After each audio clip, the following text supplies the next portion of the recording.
ओम शांति। आज मीठे बाबा के 2 तरह के महावाक्य हैं। बाबा ने आज कहा, मीठे बच्चे, अभी तुम्हारी ज्योति जगी है, अभी तुम्हारी ज्योति जगी है। ज्योति जगना अर्थात बृहस्पति की दशा बैठना। बृहस्पति की दशा बैठने से तुम विश्व के मालिक बन जाते हो। बाबा कहते हैं, बच्चे, बृहस्पति की दशा शास्त्रों में भी बहुत अच्छी मानी जाती है। ठीक है, तो यहाँ पर ज्ञान से हम जोड़ते हैं। तो बृहस्पति की दशा अर्थात किसकी दशा? बाबा की दशा। ठीक है, क्योंकि वो क्या है, क्या है बताइए, कैसे कोरिलेट करेंगे किसी को समझाने के लिए? बृहस्पति किसे कहा है?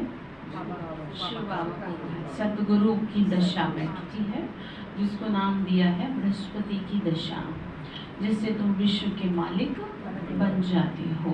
तो प्रश्न है, सतयुग में हर एक की विशेषता क्या होगी, कलयुग में हर एक क्या बंदे हैं?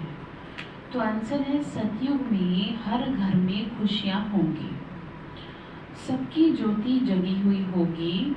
कलयुग में तो घर घर में गमी चिंता है, हर घर में अंधियारा है।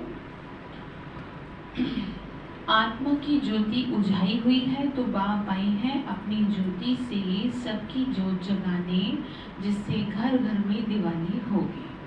ठीक है, तो सतयुग के घर में चलने की तैयारी करो।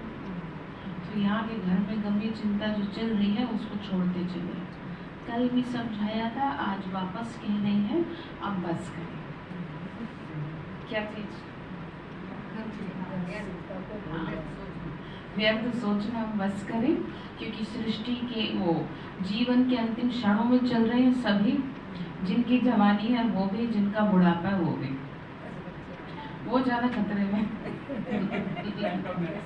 हाँ, वो इसलिए क्योंकि समय ये है नहीं ना, ज्यादा कह तो नहीं सकते, लेकिन जवानी में भी शरीर तो छूट सकता है। हाँ, ठीक बात है। लेकिन जवानों को बाबा ना ज्यादा इसलिए रखेगा क्योंकि उनसे बाबा को क्या करवा दिया, भाग दौड़ करवानी है।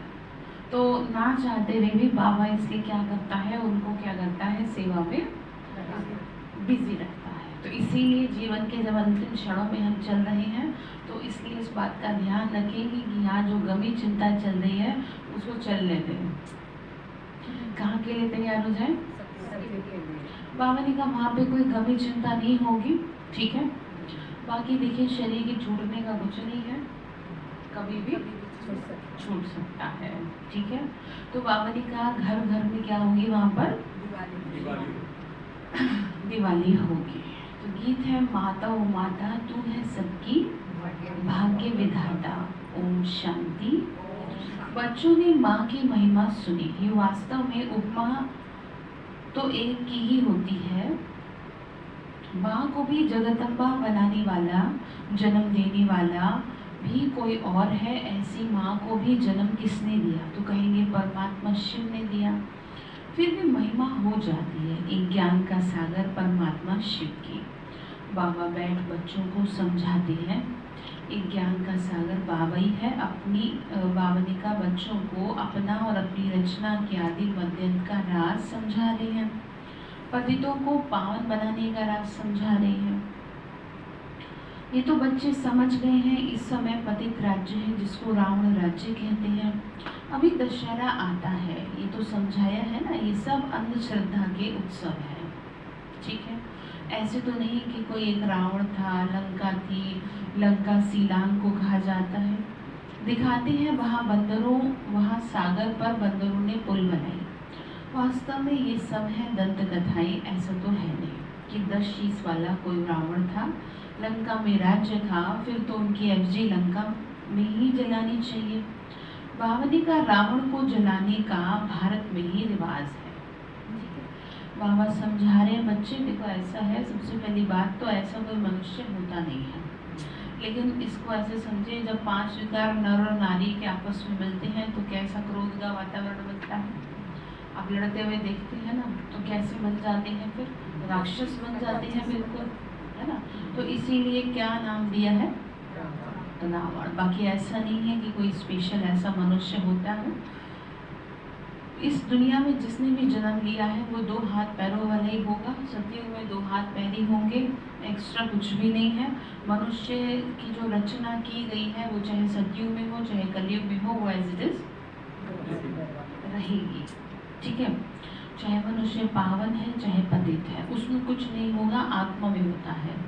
आत्मा पाप करती है शरीर से, तो उस हिसाब से शरीर में कोई बीमारी के रूप में कोई अंग अधूरा रह जाता है, फिर नाम ये हो जाता है कि जो है इनको ये बीमारी हो गई। ठीक है, वास्तव में बीमारी तो कुछ नहीं होती है, वो होता है क्या? कर्मों की सजा होती है। इसीलिए बाबा हमें शिक्षा देते हैं कि तुम्हें तो ज्ञान मिला है ना, तुम्हें तो समझ मिली है, तो तुम जरा समझ से चलो। आप ये नहीं कह सकते कि मुझे पता नहीं था। ठीक है, तो बाबा ने कहा बच्चे, रावण को जलाने का रिवाज भारत में ही है। बाबा ने कहा और कोई जगह नहीं जलाते, अखबार में भी यहाँ के लिए ही पड़ता है। सबसे जास्ती उत्सव मैसूर का महाराजा मनाते हैं। बाबा ने कहा उनका शायद इस दंत कथा से प्रेम दिखाई पड़ता है। अब इसमें समझाना तुम बच्चों का काम है। एफजी तो दुश्मन का बनाकर जलाया जाता है, कभी राम का जलाया, कभी किसी देवी देवता का जलाया। रावण का जला रहे, अर्थात अंदर बैठे 5 विकारों के पीछे पड़े हैं। पावनी का जैसे हिटलर का एफजी बना के जलाते थे। दुश्मन तो बहुतों के होते हैं। अब रावण किसका दुश्मन था? भारतवासियों का था। परंतु दुश्मन को भी एक बार जलाया जाता है, ऐसे तो नहीं कि बार बार ही करते रहे, वो तो बनाते रहे। दुश्मन का एफजी तो बनाते हैं परंतु वर्ष नहीं जलाते। ये रावण फिर कौन है जिसका भारत में बहुत समय से 10 शीश वाला एफजी बना के जला रहे हैं? ये दुश्मन कब से हुआ जो मरता ही नहीं है, आखिरी खत्म होगा। ठीक है, बाबा ने कहा आखिरी खत्म होगा या सदैव रहेगा? बाबा ने कहा तुम बच्चे जानते हो भारत पवित्र था, भारत को ही रावण ने अपवित्र बनाया है। अभी रावण का राज्य है। अगर लंका का राजा था तो रानी भी होगी। तुम तो ये बातें मानेंगे नहीं। रावण अभी तक जीता है, वह क्या कुछ भी नहीं समझते। बाबा बोल रहे हैं जीता है, फिर उनकी एफजी बना के जलाते हैं। एक बार जलाया हुआ फिर क्या हुआ? हर वर्ष जला रहे हैं। तो बच्चों को समझाना चाहिए। कमेटी में जो कमेटी के बड़े जो बनते हैं, जैसे मैसूर का राजा है, वह बहुत मनाते हैं। फॉरेनर्स को भी देखने के लिए बुलाते हैं। समझेंगे शायद ऐसा होगा, परंतु ऐसा कभी नहीं हुआ। बाबा ने का नाटक बना देते हैं, रावण का भी नाटक बनाते हैं। बाबा समझा रहे हैं कि बच्चे कैसे देखो, रावण के लिए बनाते हैं लेकिन अंडरस्टैंडिंग नहीं है। तो बाबा ने कहा तुम इस बात पे समझाओ। ठीक है, बड़ी जबरदस्त बात है। अभी तुम रावण राज्य में बैठे हो, पति दुनिया को ही रावण का राज्य कहते हैं। अभी राम राज्य और रावण का राज्य का राज तुमको समझाया है। रावण 5 विकारों को कहा जाता है और कोई नहीं है। बाबा ने कहा बच्चे औरों को समझाओ। अभी तुम समझ गए हो रावण का राज्य भी भारत में है। भारत में ही दशहरा, दीपावली आदि मनाते हैं। तो समझाना पड़े, अगर रावण जीता है तो रावण राज्य ठहरा ना।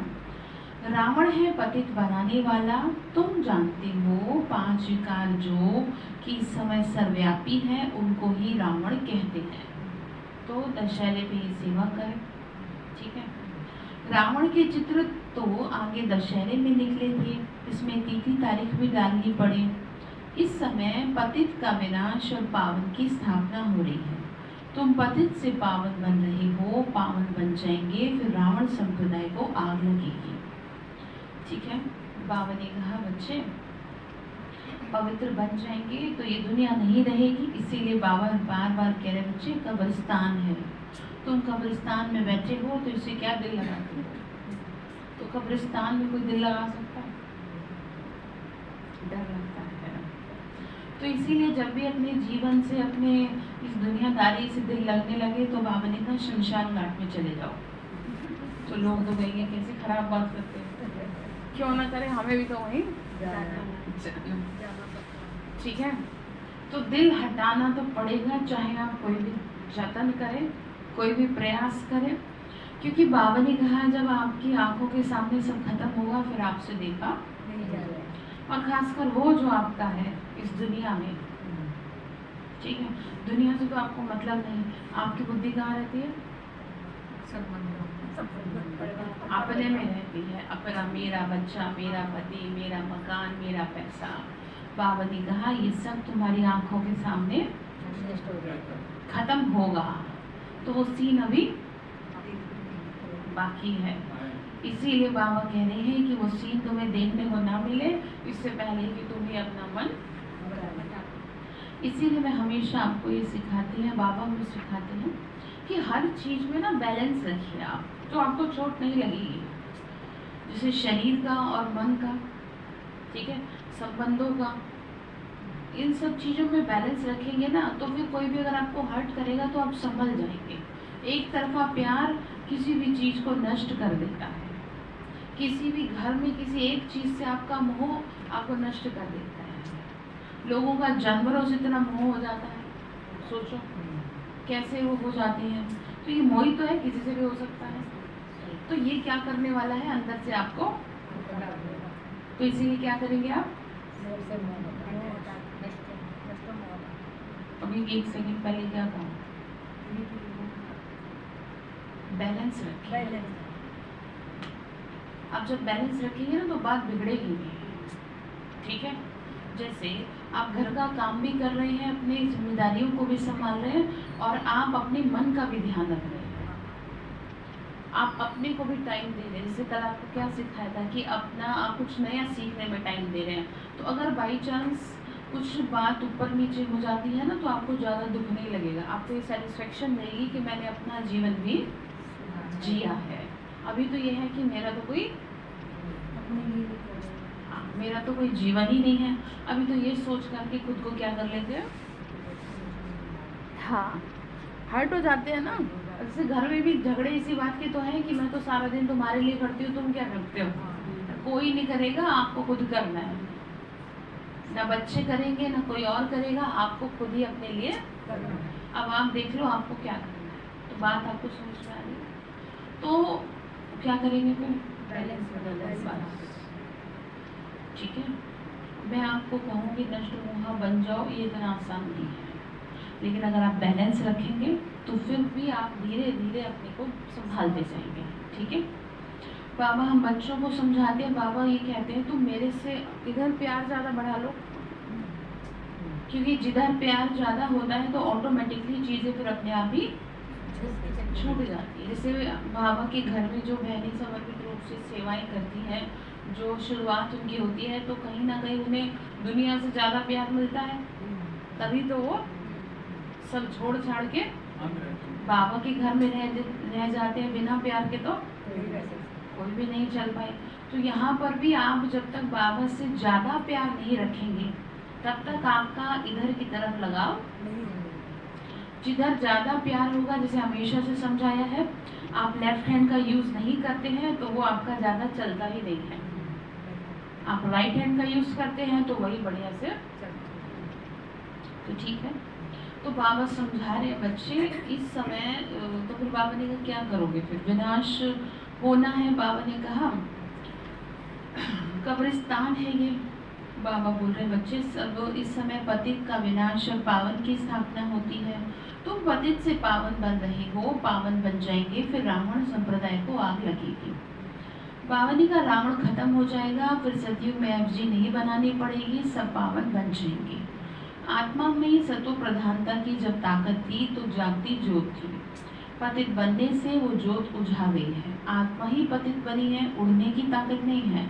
5 विकारों से आत्मा एकदम आयरन एज बन गई है, ठीक है। जैसे आप कहते हैं ना मैं चाहती तो हूँ अपना अच्छा योग करूँ, हुआ ये है कि आपने ना व्यर्थ सोच सोच के विकारों में पढ़ के अपनी शक्ति को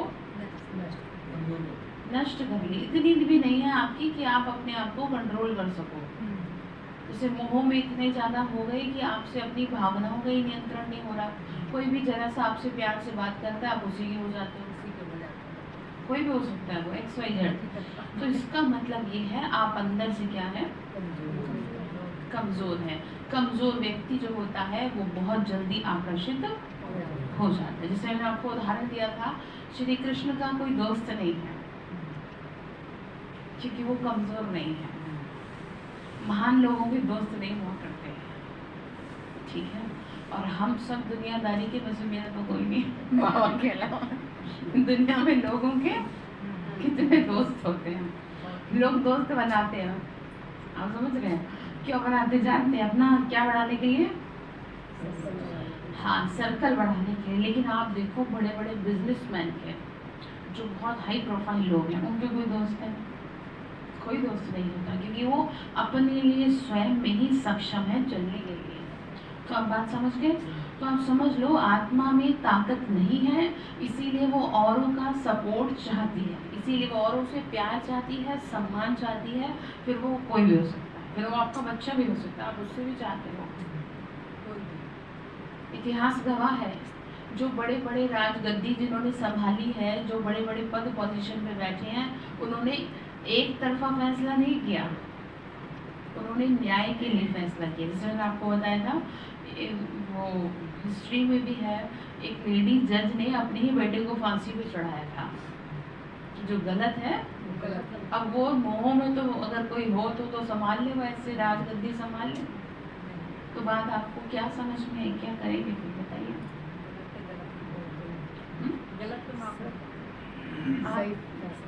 आत्मा की जो शक्ति है ना, वो नष्ट हो गई है एक तरफ जाने से। एक ही तरफ जाए जा रही है, एक ही तरफ जाए जा रही है, मोह में ही जाए जा रही है। जहाँ से चोट लग रही है उसी का प्यार चाहिए आपको, जो अपमान कर रहा है वही चाहिए आपको।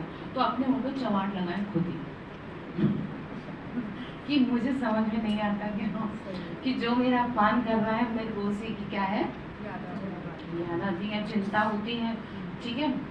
तो बाबा ने कहा इस आत्मा की ज्योत क्या हो चुकी है, हाँ ठीक है। इसीलिए मैं कहती हूँ आप स्वयं में सक्षम है अपनी समस्याओं का समाधान निकालने के लिए, बस अपने अंदर झांके, ठीक है। आत्मा ही पतित बनी है, उड़ने की ताकत नहीं है। 5 विकारों से आत्मा आयरन बन गई है, ये जरूर समझाना है। आत्मा को जागृत करने वाला एक बाप है। ये तो सब कहते हैं ज्योति स्वरूप परमात्मा आएगा। अब ज्योति स्वरूप तो तुम आत्मा हो, परमपिता परमात्मा भी ज्योति स्वरूप है, तुम्हारी आत्मा भी की भी ज्योति बुझ गई है, बाकी जाकर जरा सी रही है। मनुष्य मरते हैं तो रात दिन दीवा जलाते हैं उनका, दीवे की बहुत संभाल करते हैं, घृत खत्म हो जाता है फिर डालते हैं। तो आत्माओं का भी ऐसे है, बाबा डाल रहे हैं, बाप आकर सबकी ज्ञान से ज्योत जगा रही है। ज्योति जगी हुई कितना समय चलती है, वो रात को जलाते हैं फिर घृत डालते जाते हैं। तुम्हारी अब ज्योत जग रही है, जगते जगते फिर जग जाएगी। ज्योति बुझने में 5000 वर्ष लगते हैं, फिर बाप आकर घृत डालते हैं। तुम्हारी अब ज्योत जगी है, फिर धीरे धीरे कला कम हो जाएगी। तुम जानते हो अभी हमारी ज्योति जगी है, फिर सतयुग में घर घर में सोचना होगा। भारत की तो बात है, अभी तो घर घर में अंधियारा है, खुशी नहीं है। तुम जानते हो सत्य त्रेता में हम बहुत खुश थे, खुशी मनाते थे, सभी की ज्योत जगी हुई रहती थी, और फिर थोड़ी थोड़ी कमती होती जा रही है। तो इस समय तो बिल्कुल बुझाई हुई है, खाद पड़ी है। बाप आकर ज्ञान घृत डालते हैं, फिर जागती ज्योत बन जाते हैं बच्चे, तुम्हारे ज्ञान चक्षु खुल जाते हैं। तो तुम जानते हो अभी हमारी सारी काया खलास हो गई है। राहु का ग्रहण लगा हुआ है, तुमको काला होने में कितना समय लगता है, शुरू से लेके थोड़ा थोड़ा होते होते फिर माया का प्रवेश होने से बहुत काले बन जाते हैं। वो कहा ना धीरे धीरे होता है ये। आप बीमारी भी कोई धीरे धीरे होती है, मन भी एकदम कमजोर नहीं होता। जब एक ही जगह पे चोट लगती है ना रोज रोज, हाँ जिंदू बहन क्या कह रहे, तो क्या होता है फिर है जी, उससे मन कमजोर हो जाता है, ठीक है। तो बात समझ गए। तो बाबा ये समझा रहे हैं कि बच्चे धीरे धीरे क्या हो जाते हो, तो काले बन जाते हो, भिखारी बन जाते हो, ठीक है। तो ठीक इसी तरह से धीरे धीरे क्या बनेंगे, गोरे बने। लेकिन रोज पाउडर लगाना तो पड़ेगा ना। क्रीम पाउडर कौन सा लगाएंगे, बस, ठीक है। हाँ, तो अभी तुम्हारे ऊपर राहु की दशा है, सबसे कड़ी है राहु की। अभी फिर बृहस्पति की दशा बैठी है, क्योंकि अभी विश्व का मालिक बनने के लिए तुम वृक्षपति गुरु द्वारा पुरुषार्थ कर रहे हो। वो है अविनाशी गुरु, किसका, अविनाशी आत्माओं का। वो मनुष्य लोग आत्माओं का गुरु नहीं बनते हैं, वह मनुष्य का गुरु बनते हैं। अभी बाप तुम्हारी आत्मा का गुरु आकर बने हैं। वृक्षपति परमपिता परमात्मा है, तुम समझते हो। अब हमारे ऊपर बृहस्पति की दशा है, स्वर्ग के मालिक तो बनेंगे ना। अविनाशी सुख रहता है, उसके लिए पुरुषार्थ अब करना है कि हम सुखधाम के महाराजा महारानी बने। पुरुषार्थ तो हर एक को अपना चलता है। ये है रुद्र शिव की पाठशाला, वो है ज्ञान सागर। तुम उनकी पाठशाला में पढ़ रहे हो। भगवानुवाच, मैं तुमको राजयोग सिखा रहा हूँ। अविनाशी आत्माओं का अविनाशी बाप हो, एक है जिस्मानी, दूसरा है रूहानी। बावली का दोनों का कॉन्ट्रास्ट बनाना भी है। रूहानी कब मिलते हैं, जिसको भक्ति मार्ग में सभी रूहें क्या करती हैं, हाँ, याद करती हैं। जिस्मानी बाप है विनाशी, आत्माएं तो विनाशी नहीं होती हैं। तुम जानते हो हमारा जो लौकिक बाप है वो तो जन्म बाई जन्म हम बदलते आए हैं। बाबा बगैर तो बच्चे का जन्म हो नहीं सकता। तुम बच्चों को अब विशाल बुद्धि मिली है, तुम समझ सकते हो कब से हम दो बाप वाले बने हैं। सतयुग में तो एक ही लौकिक बाप होता है, उन्हीं को याद करते हैं। आत्माओं को उस रूहानी बाबा को याद करने की जरूरत नहीं रहती। आत्माओं को सतयुग में तो एक ही लौकिक बाप होता है। बावली का वह शरीर भी गोरा होता है, प्रारब्ध तो भोगते हैं ना, इसीलिए बाबा को वहाँ याद नहीं करते। तो तुमको यह समझाना है कि भक्ति मार्ग में एक विनाशी लौकिक बाप है जो हमें हर दूसरे जन्म में मिलता है, और तुम तो अविनाशी हो। अविनाशी बाप को याद करते हो। आत्मा क्या है, अविनाशी है। बाबा ने कहा बच्चे ये राज समझाना बहुत, कौन सा राज,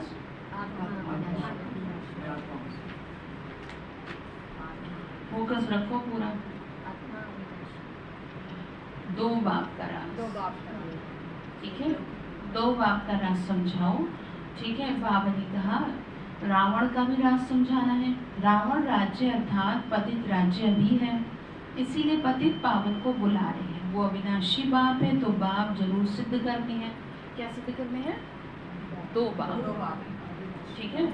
क्योंकि दुनिया में दिमाग केवल एक ही पिता पे रहता है सबका, इनसे धन प्रॉपर्टी माल वाल मिल जाए थोड़ा। बाबा ने कहा तुम जो है ना मेरा परिचय दो कि मेरे से क्या है, मिलना है, ठीक है। बाबा ने कहा वो कभी बदलता नहीं है। बाप भी कहते हैं बरोबर तुम मुझे याद करते थे। हे परमपिता परमात्मा,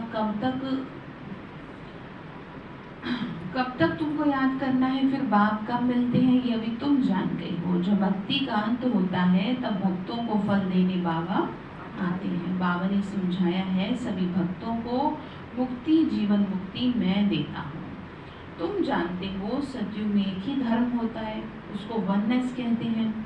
कहते हैं सभी मिलकर एक हो जाए, परंतु सभी धर्म तो एक नहीं हो सकते। बाबा ने कहा जब एक राज्य हो जाता है तो पवित्रता, सुख, शांति रहती है। क्या रहती है, भारत में राम राज्य था जरूर, अभी तो रावण का है, इसीलिए रावण को जलाते हैं। तो दो बाप का राज समझाने से झट समझ जाएंगे। अविनाशी बाप तो जरूर है, नई दुनिया रचने वाला बाप है। नई दुनिया में बरोबर देवी देवताएं थे, फिर वही दुनिया नई से पुरानी होती है। नई दुनिया में कितने जन्म लेते हैं, पुरानी में कितने, ऐसे नहीं कि 84 जन्मों के आधे होने चाहिए, 42 जन्म पुरानी दुनिया में, 42 नई दुनिया में नहीं। भारतवासियों की आयु पहले 100 साल थी और अब बाबा ने कहा भारतवासियों की आयु पहले 100 वर्ष थी, 125 वर्ष थी और अभी तो 40-45 वर्ष की मुश्किल चलती है। जिसका हिसाब होता है उसको रोका जाता है। अभी रुको, टाइम नहीं हुआ, सजग हो। इस आत्मा का ऐसा हाल हो रहा है, आपको बताऊं। यशोदा हॉस्पिटल में कैंसर का ऑपरेशन हुआ, फिर भी नहीं ठीक हुआ, ठीक है। तीसरी बार कैंसर हो गया, ठीक है। किडनी निकालनी पड़ेगी और वो ज्ञान में चलने वाली आता है, आप समझ रहे हैं। तो ये क्या हो रहा है, तो हिसाब किताब पूरा करने के लिए क्या करना पड़ रहा है, उसको रोकना पड़ रहा है, भोगनी पड़ रही है। तो इसीलिए हमको बाबा ये शिक्षा देते हैं कि तुम जब तक बैठे हो, देखो बोनस में चल रहे हैं, बोनस से चल रहे हैं ना, तो फिर क्या करें। बोनस में जो चीज मिलती है ना, तो उसको सही तरीके से एंजॉय करना होता है, उसका रोना नहीं रोना होता, ठीक है। रोना मतलब क्या, बताइए, कौन बताएगा हिंदू में।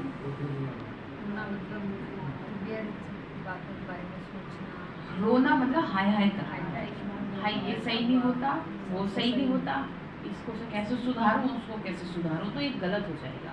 कि ऐसे हो जाएगा जैसे कि आपको एक्स्ट्रा छुट्टी मिली और आपने उसका मिसयूज किया है, ठीक है। तो क्या करेंगे फिर, बोनस में जो मिला है टाइम, उसको एंजॉय करना है। अगर बढ़िया शरीर चल रहा है तो बड़े अच्छे पुण्य कर्म है, क्योंकि आत्मा शरीर के द्वारा ही कर्म भोगेगी। तो ठीक है, तो हाय हाय करेंगे, इसको उसको सुधारेंगे। हाँ जी, है कोई किसी को सुधारना हो तो बताइए। ठीक है, जो चीज़ आपको एक्स्ट्रा मिलती है ना, उसका फायदा उठाना होता है, उसमें नुक्स नहीं निकालने होते। इसीलिए हिंदी में कहावत है, सरकार से तेल मिले और पल्ले में ले ले। मतलब समझ गए कि फ्री की, सरकार से तेल मिले और पल्ले में ले ले, मतलब फ्री की चीज अगर मिल रही है तो उसको अच्छे से ले लेना चाहिए, उसको उसमें नुक्स नहीं निकालने चाहिए कि ऐसी है या तो हमें लाइफ क्या मिल रही है अब, फ्री की मिल रही है, अपना जीवन तो जी चुके हैं, ठीक है। तो इस फ्री की लाइफ को हाय हाय करके इसे ना बद्दुआ ना दें, इसे कोसे ना, क्योंकि अगर आप किसी चीज को कोसेंगे ना तो फिर वो आपके लिए अभिशाप बन जाएगी, ठीक है। कोसेंगे, संबंधों को कोसेंगे, ऐसा हो ऐसा। हाँ जी,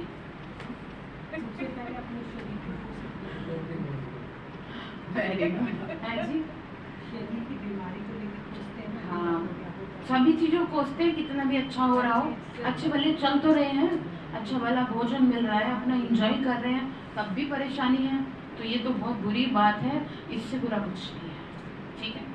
तो बाबा समझा रहे हैं, बच्चे ऐसा है, हिसाब पूरा हो रहा है, 40-50 साल यहाँ उम्र मुश्किल है, तो आधा आधा हो न सके। 84 जन्मों का हिसाब तो चाहिए, तो बाबा कहते हैं तुम्हारा 84 जन्मों का चक्र पूरा हो रहा है। 84 जन्मों का राज सिवाय परमात्मा के और कोई समझा न सके। तुम बाप से सुनकर खुश होते हो और फिर नई दुनिया के लिए पुरुषार्थ करते हो, ठीक है। तो तुम बच्चों को सिद्ध कर बताना है कि अभी बेहद के पारलौकिक बाप से बेहद का वर्षा ले रहे हैं।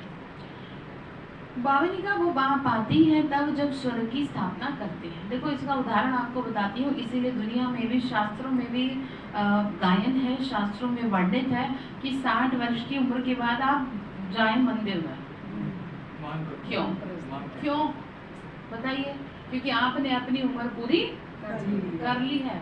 अगर आप वो नहीं मंदिर में जाएंगे, नहीं अगर आप सन्यासी बनेंगे, तो फिर आपके लिए जो बचा कुचा जीवन है वो क्या बन जाएगा, हाँ अभिशाप बन जाएगा।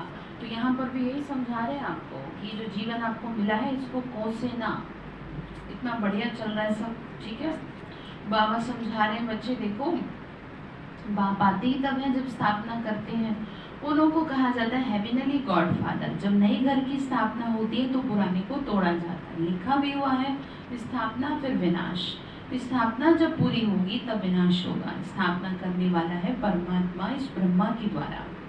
ये भी बाबा ने समझाया है। सूक्ष्म वतनवासी को तो प्रजापिता नहीं कहेंगे, वहाँ प्रजा होती नहीं, तो जरूर प्रजापिता ब्रह्मा यहाँ होगा। वही फिर अव्यक्त संपूर्ण बनेगा। वह तो है अव्यक्त, जरूर व्यक्त भी चाहिए जो फिर अव्यक्त होना है। दोनों भी दिखाई पड़ते हैं। प्रजापिता ब्रह्मा यहाँ भी है, सूक्ष्म वतन में भी है। प्रजापिता तो यहाँ होना चाहिए, जरूर प्रजापिता ब्रह्मा के बच्चे भी यहाँ हैं। प्रदर्शनी में तो बाप का राज समझाना है। कायदा तो है एक एक को अलग से समझाया जाता है, वहाँ किसको कैसे समझाएं।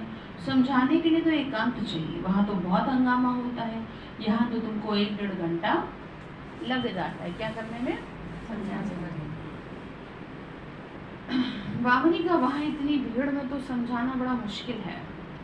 अनेक प्रकार के धर्म वाले हैं, कोई क्या चुप। बावनी का चुप कर तो बैठेंगे नहीं।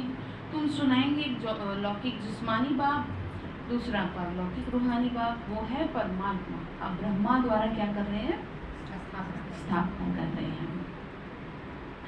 बावनी का स्वर्ग भी, नरक का विनाश भी सामने खड़ा है। महाभारत लड़ाई है, बरोबर ये राजयोग भी है। राजाई प्राप्त करने की गीता पाठशाला है। भगवानुवाच सभी को 2 बाप है। कृष्ण को भी सभी आत्माओं का बाप नहीं कहेंगे। आत्माओं का बाप कौन है, शिव बाबा। और वो कहते हैं मुझे याद करो। ठीक है, तो क्या समझे फिर, हाँ। और हाँ, आत्मा की शक्ति नष्ट हो गई है ना।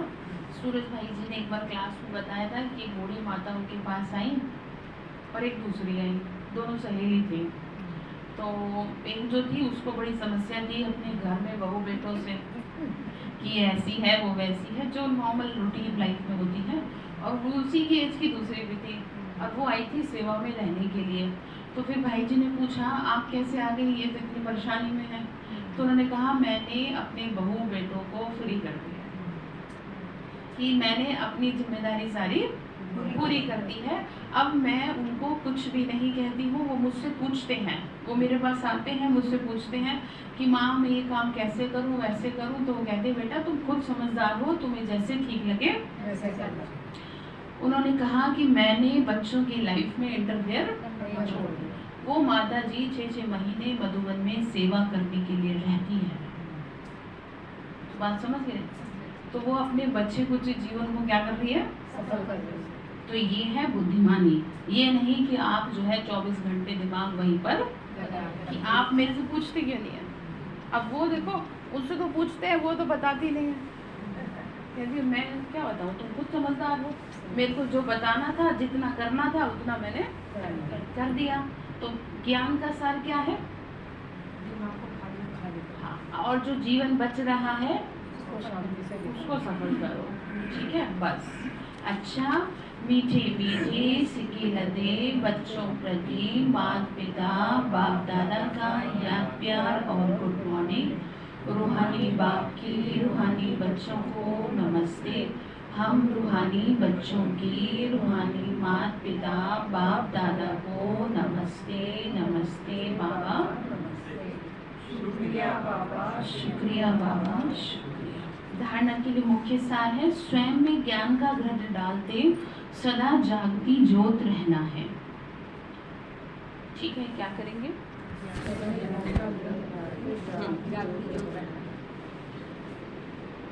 बाप की याद में राहु का ग्रहण उतार देना है। बाप की याद से राहु का ग्रहण उतार देना। ठीक है। दूसरा पॉइंट है रूहानी और जिस्मानी 2 बाप हैं। क्या कहा,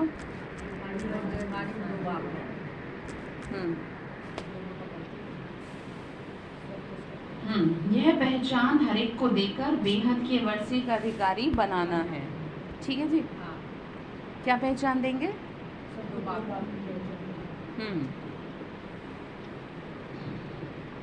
वरदान दिया बाबा ने, प्रवृत्ति में रहते एक बाप के साथ कंबाइंड रहने वाले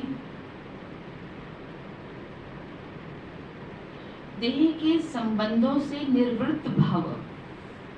क्या कह रहे हैं? कंबाइंड रहने वाले देह के संबंधों से निर्वृत्त भाव। प्रवृत्ति में अगर पवित्र प्रवृत्ति का पाठ बजाना है तो देह के संबंधों से निवृत्त रहो। इसको हिंदी में कहते हैं उससे अलग रहो, न्यारे रहो। मैं पुरुष हूँ, ये स्त्री है, ये भान स्वप्न में भी नहीं आना चाहिए। आत्मा भाई भाई है तो स्त्री पुरुष कहाँ से आए? युगल तो आप और बाप हो, ये तो निमित्त मात्र सेवा है। बाकी कंबाइंड रूप में आप और बाप हो, ऐसा समझ के चलेंगे तो कहेंगे हिम्मतवान विजयी आत्मा। ठीक है, तो ना तो मैं स्त्री हूँ ना मैं पुरुष हूँ, मैं क्या हूँ? आत्मा। ठीक है, राह चलते भी यही फीलिंग्स रहे। स्लोगन है सदा संतुष्ट और सदा खुश रहने वाले ही खुश नसीब तीव्र पुरुषार्थी हैं। बाबा ने कहा सदा संतुष्ट और सदा खुश रहने वाले ही खुश नसीब और तीव्र पुरुषार्थी हैं। तो खुश रहते हैं आप या मुंह बना के रहते हैं? थोड़ा बहुत बताओ। नहीं, कुछ हो ना हो कम से कम चेहरे पे तो मुस्कुराहट रखे, संतुष्ट रहे। बाबा ने कहा उन्हीं का पुरुषार्थ तेजी से आगे जाएगा। ठीक है, तो हमारे लिए होमवर्क ये है कि बाबा जो बता रहे हैं बच्चे, तुम्हारा ये थोड़ा सा जीवन रह गया, इसे आप क्या करिए?